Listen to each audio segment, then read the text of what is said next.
কি করছো? ও সুন্দরু, কি করছো? পাঁপড় খাচ্ছ? পাঁপড় ভাজা? তো একটা রিলস হবে তো? হ্যাঁ, তুমি তো সেরে গেছো, দেখেছ? একটা নাচানাচি হবে তো? হবে না? হবে হবে, চিন্তা করো না, হবে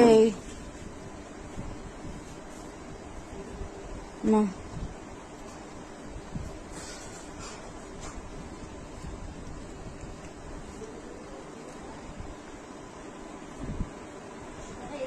খুব খুব ভালো আছি। সবাই জানো জামাই ষষ্ঠীতে মায়ের বাড়ি এসেছি, তো কালকে জামাই ষষ্ঠী হয়ে গেছে। জামাই ষষ্ঠী আসছে আসছে খুব তাড়াতাড়ি চলেও গেল। তো এটা হলো জামাই ষষ্ঠীর পরের দিন। এখন দেখাই আমার ঠাম্মা এখানে বসে আছে। ঠাম্মা, কি খেয়েছো সকালবেলা? কি খেয়েছো? চা বিস্কুট খাইছে। আর চা বিস্কুট খেয়েছি, আর এই বসে আছি। আবার কি তাই? আমার নাচবো, নাতনি? নাতনির সঙ্গে কথা বলতে গিয়ে। আমার ঠাম্মা কিন্তু এখন একটু বেটার আছে, আগে কিন্তু খুব খুব শরীর খারাপ হয়ে গিয়েছিল। তো হঠাৎ করে ঠাম্মা কি সুন্দর কথা বলছিল, আমার সাথে রিলস করছিল, সবকিছু করছিল।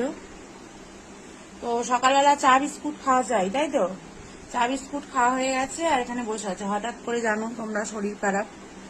আর এই কিছুদিন আগেই আমার বাড়ি যাবে তো? তাড়াতাড়ি ছেড়ে উঠে আমার বাড়ি যাবে তো? আর যেতে পারবো? হ্যাঁ, যেতে পারবে, কেন পারবে না? আর যেতে পারবো নি। আমি নিয়ে যাব কোন। তাড়াতাড়ি ছেড়ে উঠতে হবে। আগে তো একদম উঠতে পারছিল না আমার ঠাম্মা, এখন দেখো উঠে বসে আছে। আরে ঠাম্মা, পারবো না বলে কিছু হয়?